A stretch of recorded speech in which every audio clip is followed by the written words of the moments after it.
This group of callous criminals from the world of Monsters, Inc. are sure to be in for a fright today, as we're going to sentence each and every one of them. Looking at all their crimes and ranking them from the petty to the downright diabolical, it's time these monsters felt the full force of the law. To be seeing this face on TV a lot more often. Like on Monstropolis' Most Wanted? I don't know why you're laughing, Mike, he's right. But before we get to the mean, green scream machine, there's a certain grumpy slug who needs sentencing first. That's right, first up is Roz, and surprisingly, I'm not gonna charge her with illegal surveillance. I'm watching you, Wazowski. Always watching. There's also the potential violations of company privacy policies, but spoiler alert, she's an undercover agent working for the CDA. I shouldn't have to say spoiler alert for a film that's nearly as old as I am. So basically she'd be pardoned on that front. However, the hair in Roz's slimy soup comes in the form of the time she assaults a colleague. Listen, I need a favor. I really need the key for the... Well, isn't that nice? Oh...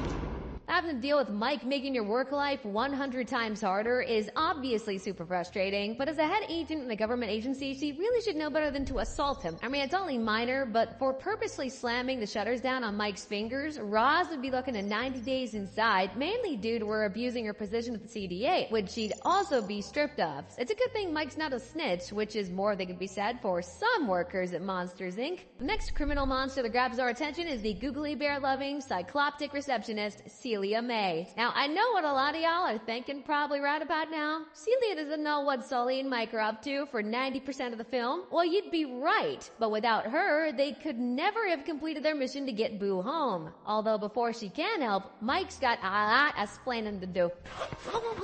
What's going on right now? We are through. Randall's right behind us, and he's trying to kill us. You expect me to believe that's passive libel? I mob you, Schmoopsy Poo. I'm not sure why she didn't believe him even without the evidence. Who'd make that stuff up? Getting back to the action though, Celia needs to come up with a way to buy Sulley Wooly and Googly Woogly some time. Did I just say that out loud? There they are. A all-time scare record. Huh? No, I didn't. It's pretty clever. Only problem is, in Monstropolis, as we know, children are viewed as toxic, so aiding in the smuggling of one into a workplace where hundreds of monsters are actually isn't all that clever. It'll most likely be a slap on the wrists. Tentacles? I don't even know what this thing... That's not the point. The point is, for aiding and abetting the commission of a crime, Celia May would be looking at an 18-month prison sentence with a $5,000 fine for breaking health code violations. We all do crazy things for those we love, huh? As we move on to our next monster, it's worth bearing in mind that in their world, although children are seen as a source of energy, they're also seen as highly toxic, and any contact with them or anything they've touched would be seen as a biohazard. Cue the one and only George Sanderson. Roy, I'm on a roll today. George and I are like brothers.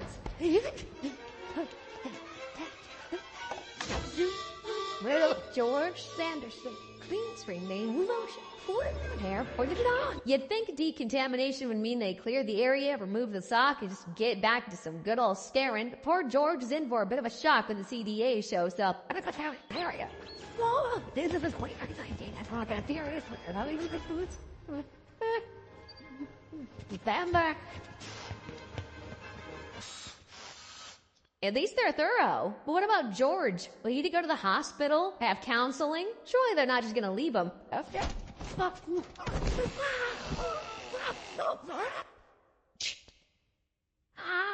Actually, George does need counseling after that.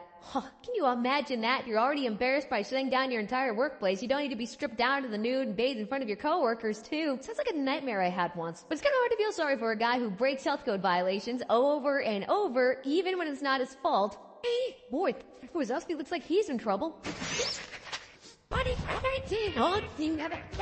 This dude just can't catch a break. Now, you'd usually put this down to George being in the wrong place at the wrong time, or just the fact that he's a bit unlucky and completely clumsy. But when Sulley uses his door to come back from Nepal, George jumps to the dark side and becomes a complete criminal. Although, when your supposed buddy keeps ratting on you, what can you do? No, you can do this. I picked out an easy door for you. In Nepal. 23 nothing. Oh, Look, I get it. George has had enough at the shaving and showering at the hands of the CDA, especially when the last two instances were complete accidents. But it don't excuse assaulting a coworker, concealing and forcing a biohazard in this coworker, and then throwing the untrained monster into a kid's room full of toxic material. So right off the bat, we've got the gentle giant on assault charges, but also preemptive toxic transfer, which is like an inch away from full-blown bioterrorism. So for these crimes, George Sanderson would be sentenced to 13 years in jail with hair-raising $35,000 in fines. You know who gives haircuts in prison, George? The CDA. When you think of villains from Monsters, Inc., you think of the biggest and the baddest, the classic Randalls or Waternooses. But there's a villain that goes right under most people's noses. Fungus. Yeah, Fungus. The monster who built the Scream Extractor. What's that? Wait, come on, wait. Uh-oh. I don't want big moving things that are moving towards me. Say hello to the Scream Extractor. Hello. Yep, the same instrument of torture they just tried to use on Mike. They also tried to use it on Boo.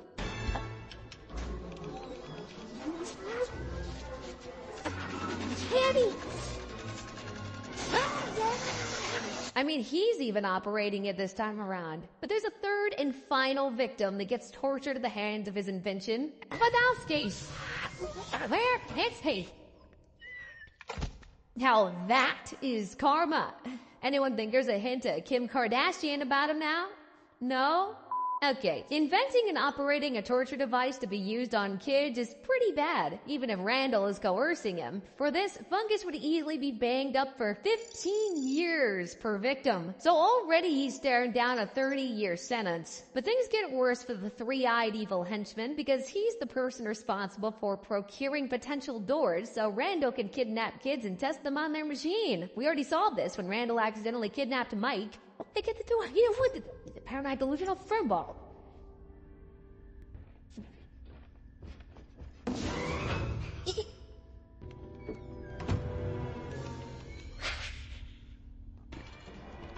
So for aiding and abetting the commission of kidnapping on at least 2 counts, but probably a lot more whilst breaking numerous Monsters, Inc. policies, we can hit Fungus with a 40-year sentence equaling out to a juicy 70-year stretch. Hey, it's the price you pay for not having the backbone to stand up for yourself. It certainly is not looking good for our gang of monstrous criminals now, is it? We're only halfway through and they've already racked up over 84 years worth of jail time and $40,000 in fines. But believe me, we're just getting started. When it comes to Monsters, Inc., there are 2 monsters that stand head and shoulders above the rest of the workforce, Sulley and Mike. And it's time to charge the first half of the infamous double act. Mike Wazowski, you're hot. The first charge for Mr. Wazowski is actually fairly light in comparison to what's coming up next. The destruction of company property. You know, from the time he and Sulley set Randall packing. Get to that later too, don't worry.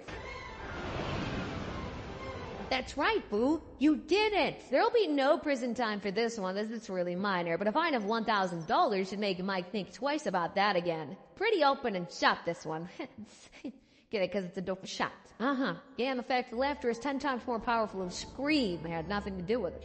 Me and you both, Mike. Although, speaking of doors, the next crime on Wazowski's charge sheet is because he's walked through doors he shouldn't have. As he's only a scare assistant, Mike wouldn't be allowed access into a kid's room. But that all goes out the window when he and Sulley go on a trespassing rampage to escape Randall.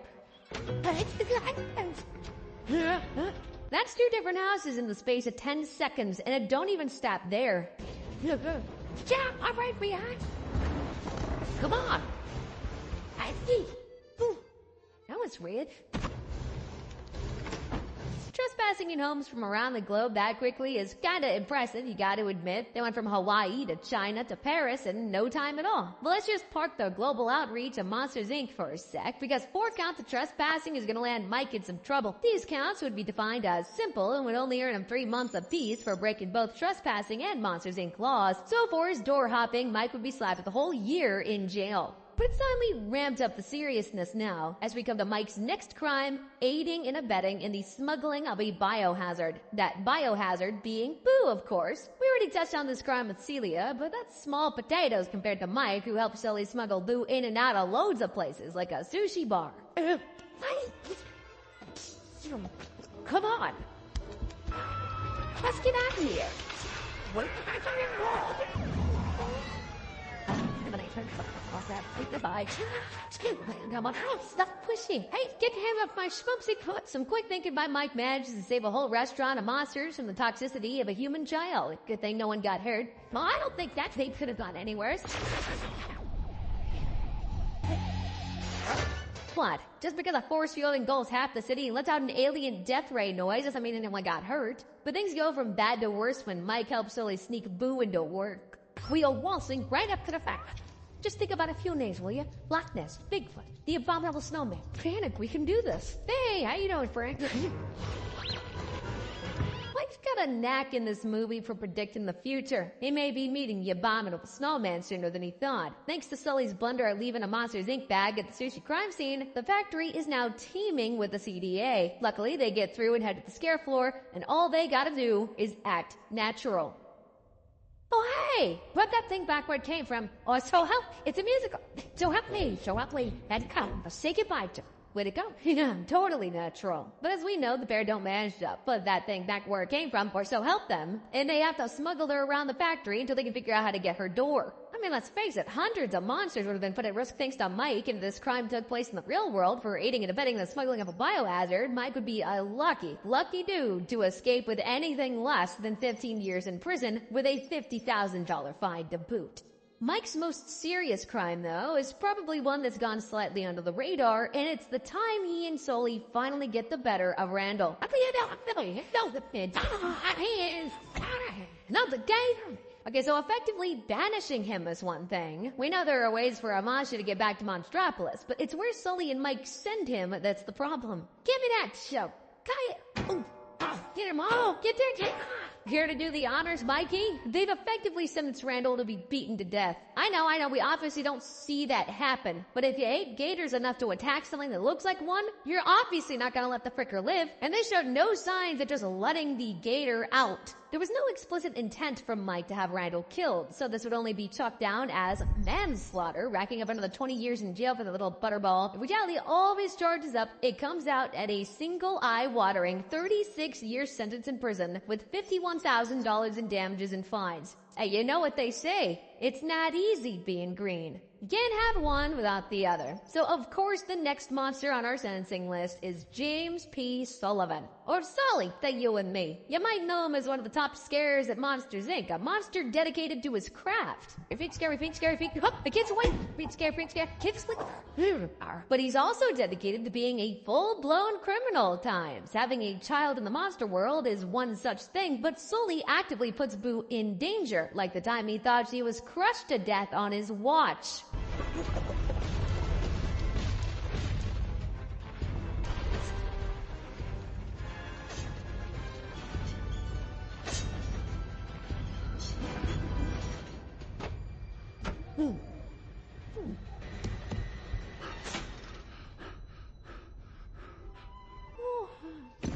Well, she wasn't crushed to death. Hooray! But she was left to walk the corridors of a seriously dangerous factory and through sheer dumb luck gets reunited with Sulley. It's a cube of garbage. Hi, the monkey! Hey, I can hear it too. I'm skinny! Whoa! Don't you ever run away from me again, young lady. Yeah, it's sweet he cares, but if he's choosing to keep a human kid around, he really needs to keep a lid on things. And letting Randall get his scaly mitts on her really isn't that. Kitty! Kitty! Sullivan? Oh, like stop him! So a child whose only guardian in a strange world lets her get abducted and almost tortured, it's not good. I know, his heart's in the right place, but the law has no time for sentimentality. For multiple counts of child endangerment, Sulley would easily get 3 years in the slammer, with the $15,000 in fine is a nice kicker. We've seen how his actions have put Boo in harm's way. Well, what about the thousands of monsters that he puts in danger? I already brushed the subject when we sentenced Mike, but Sulley is the main perpetrator here when it comes to reckless endangerment and the smuggling of a biohazard. Instead of putting Boo back where she belongs, he takes her to a restaurant full of people. Monster people. Sulley? No, that's not what I was gonna say. I mean, it's running into you. I went back to get your paperwork, and there was a door. What? Anto, that cheetah in the bag. Like, bag? Mike's just trying to enjoy a romantic dinner with his schmoopsy poo, and now he's got to deal with a toxic creature that threatens everyone's lives. I'm scared. No. Again! So we're already at like 75 dudes at risk of serious injury, but then Sulley has the bright idea of dressing Boo up as a baby monster and taking her to work. Number one concern, dump those anything that, no, not now. Waternoose, ha, James, is this one yours? Bring an obscure relative to work day. Good thinking, Mike. I guess. Also, the CDA's detection systems clearly aren't that good if there's a kid roaming around in front of them and they can't pick her up. And maybe their scanners don't work on chair fabric and mop heads. From the sushi bar to work, Sulley has put countless people in danger. So we've got him on a reckless endangerment charge from the restaurant, but for work, we're gonna hit him with the smuggling of a biohazard charge. For these crimes, the Soulster would be given 15 years to brush up on his public safety skills with a bank-busted $125,000 fine as a chaser. Randall has been a big issue for Sulley and Mike throughout the film, and as we saw in Mike's sentencing, the pair need to get their scaly adversary to go away for good. From Bigfoot to the Loch Ness Monster, banishment has pretty much been the way forward when you need to get rid of a troublesome monster, as the boys know from experience. Where in the human world? Oh, what a great idea! All you had to do was listen to me. Just what? But you did. So to get rid of Randall, they thought they'd do the same. Help the pin. He is. Oh, get him all. Get there. Get him. Get him.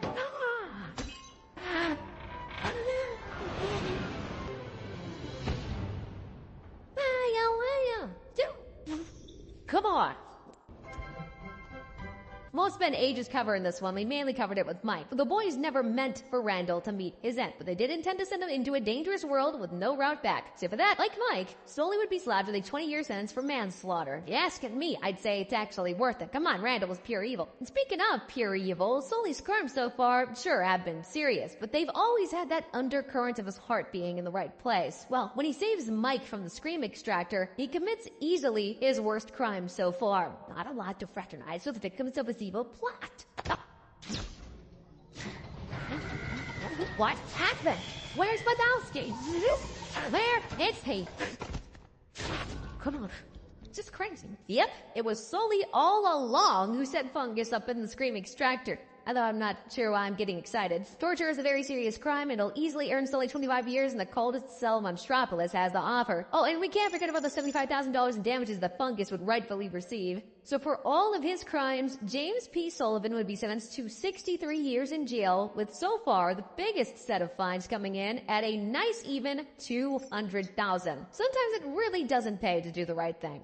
So far, most of the criminals we've covered have all been in the wrong place at the wrong time, or have meant well, even if they've strayed into breaking the law. But the next monster on our list is fueled by pure jealousy and evil. None other than the ruthless reptile, Randall Boggs. Let's start somewhere more mild when it comes to the scale of his crimes. This cold-blooded criminal has committed the destruction and misuse of company property, like the time he called Boo's door down after quitting time.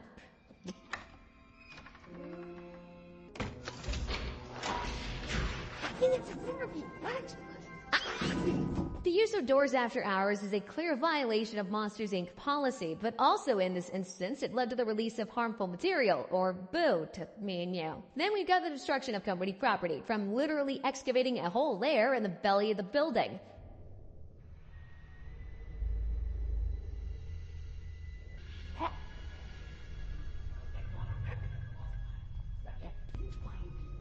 Yes. I got the tin. Oh, get over here. Help me. Come on. While we're young here, Fungus, to destroying doors when trying to snatch back Boo. Working with ya. You know, but I tried. Yeah, we'll come back to the whole trying to kill Sulley and Mike thing later, but for now, we'll slap Randall with a $25,000 fine for the destruction and misuse of company property and move on to the more secretive side of Randall's life. Some monsters are born with special powers, like breathing fire.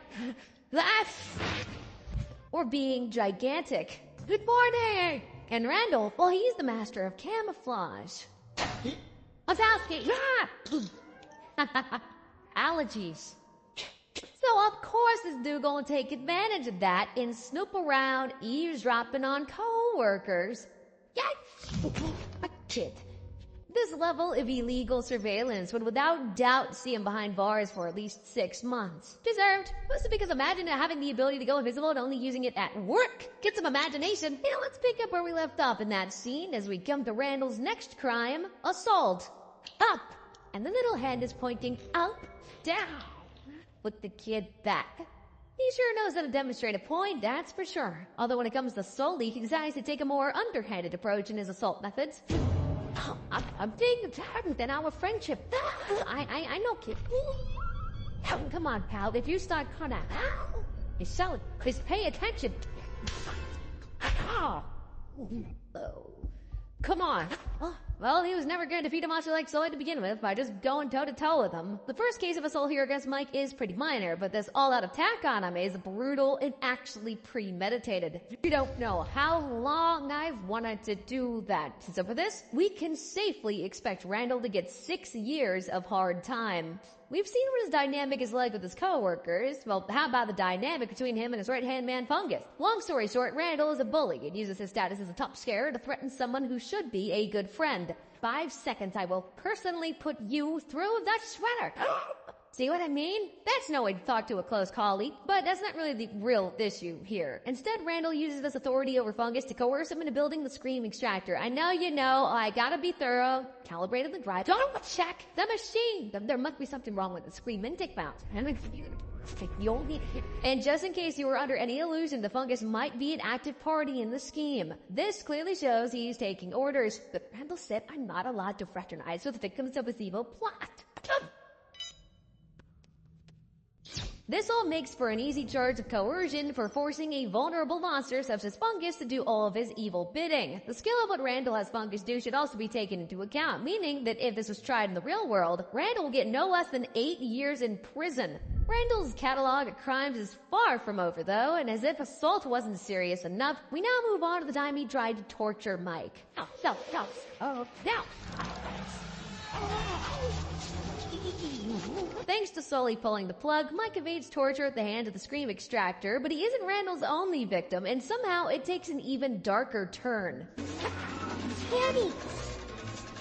When you realize the Scream Extractor is actually a torture device designed for kids, it does kind of make your toes curl a bit. It's a good thing Sulley's on the ball though, otherwise we'd have Mike and Boo looking like big-lipped fungus, which upon saying sounds like a disease. So for 2 counts of attempted torture and 12 years of pop, Randall would have another 24 years added to his sentence, which is getting pretty big. And trust me, it's about to get a whole lot bigger. Sulley and Mike are clearly the bane of Randall's life. One is way more popular despite being an assistant, and the other is way more successful. So what does an evildoer do with 2 thorns in his side? Get rid of them by sending the pair hurtling towards the crowd from hundreds of feet up in the air. Nice working with ya. You know that's right. It's a good thing those doors are magic. However, there will be no doors to save Sulley the next time Randall tries to get rid of him. You stupid, pathetic. Now your time is up. He really does hate him, doesn't he? With Mike MIA and no witnesses, it looks like Randall might finally get rid of his Sulley problem. I'll take good care of that kid.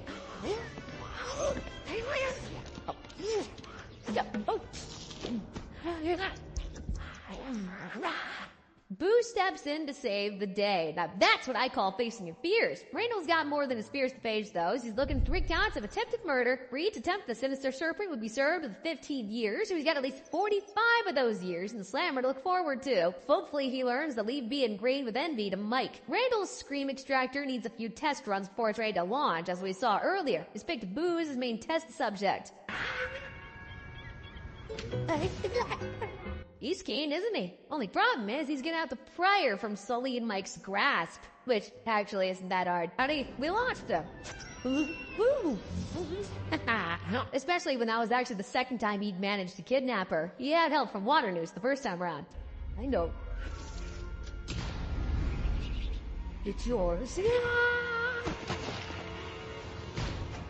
I'll talk more about this though when we get around to Waternoose. There is one more person though who Randall kidnaps, and we see the whole operation from him snacking the victim to hiding them away.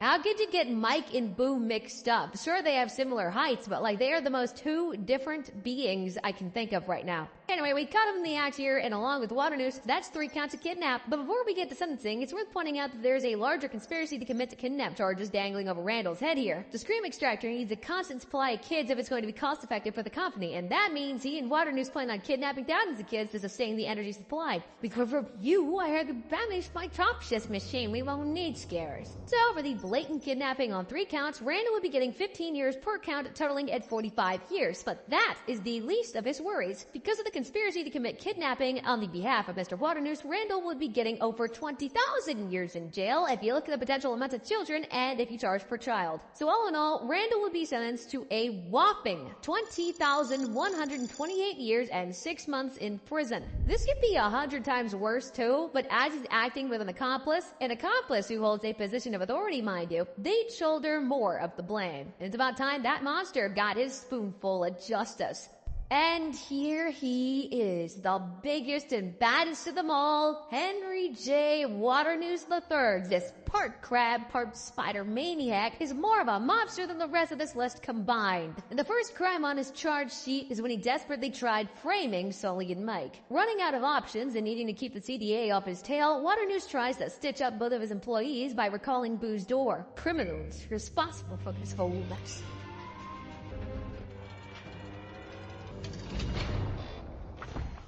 Come out slowly with the child at plain sight. Sulley and Mike managed to escape, but Waternoose's attempted frame-up certainly didn't do them any favors. So for trying to pull a quick one over the CDA, he can easily expect a tasty 10-year stretch. And, just as a reminder, this is his least serious crime. Things quickly start to spiral out of control as we get to his next one. This is technically a crime within a crime, but we'll touch on the more serious side later. Basically, Waternoose is in cahoots with Randall, and their plan is to kidnap kids and forcefully suck the screams out of them in order to fix Monstropolis' energy crisis.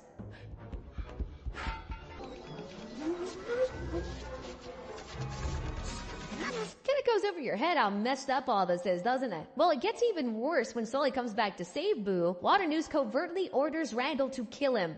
I'm sorry, I wasn't there for you. Hey, look at that, it's Randall. There can't be any witnesses. There won't be. Which makes total sense when you realize Waternoose already tried to fix this very problem earlier in the movie when he banished the pair to a vast frozen wasteland. I know.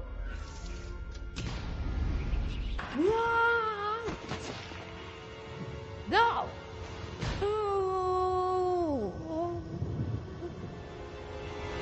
There's cold places, and then there's the Himalayas in winter. Waternoose didn't send Sulley and Mike there to get them far away from the factory. He sent them there so that they never come back, if you catch my drift. But thanks to a former employee of his, they lived to fight another day. Abominable! I look abominable to you. Wait, why can't they call me the adorable Snow? That'd be nice, Gary. Snow cone? It's lemon. How about you, big fella? Snow cone. Luckily for Waternoose, that downgrades his charges from attempted murder to conspiracy to commit murder. But as it's a double count, he won't be getting off lightly and can expect 20 years for trying to get rid of Sulley and Mike. Send them to the Himalayas, I say. Make sure his yellow snow cones aren't lemon, though. As we've had a glimpse of already, Waternoose's scheme of stealing screams is first tested on Boo. I had to banish my top scarer. With this machine, we won't need scarers. Sullivan was twice the scarer you will ever be. Kenny! Ripping her away from Sulley, strapping her to a machine.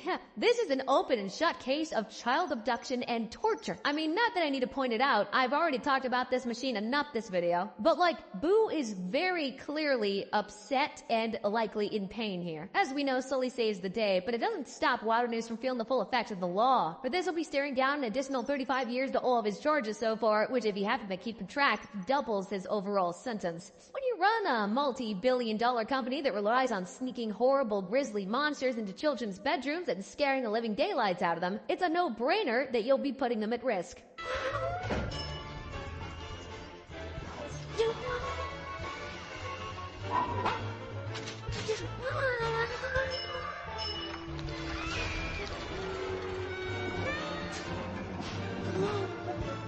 We may actually make our quota today, sir. First time in a month. Some of those monsters have terrible tusks and claws and teeth in their terrible jaws. You get the idea though. There are 10 scarers working at any given time, and each of them go through about 40 to 60 doors a day on average, so that works out at about 520-ish kids a day that are being put in unneeded danger thanks to Waternoose.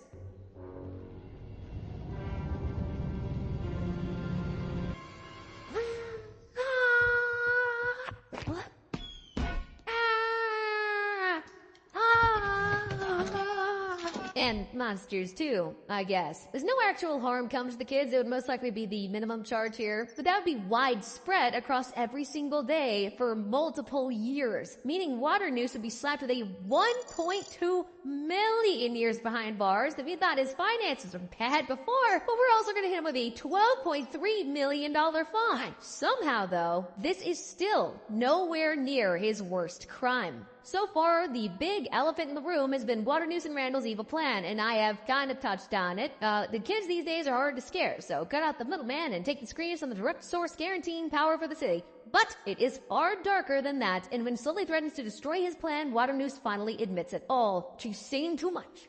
You both have. It doesn't have to be this way. Scaring isn't enough anymore. Kidnap 1,000 children before I let this company die, and it's anyone who gets in my way.